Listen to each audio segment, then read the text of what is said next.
Los hilos se tensan, más hermoso es el diseño, reflejando los colores que pintan el universo. La belleza de la trama le viene de lo complejo.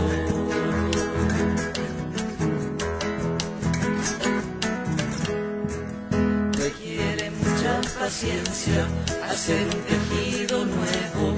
Hay que ponerle coraje, bordar gozo y sufrimiento, con la fuerza de tus manos, los latidos de tu pecho.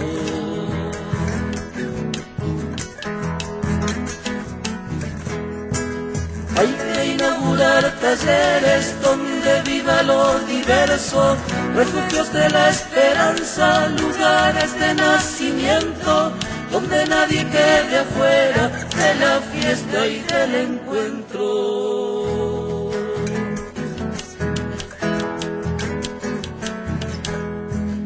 Remendemos los desgarros que nos va dejando el tiempo. Es hora de ir anudando y juntarse en el intento, desatando aquellos nudos que nos fueron sometiendo.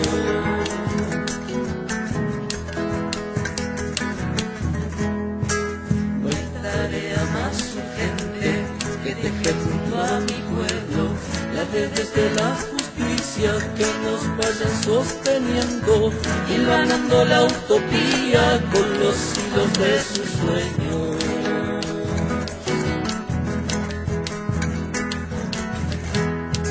Hay que inaugurar talleres donde viva lo diverso, refugios de la esperanza, lugares de nacimiento, donde nadie quede afuera de la fiesta y del encuentro.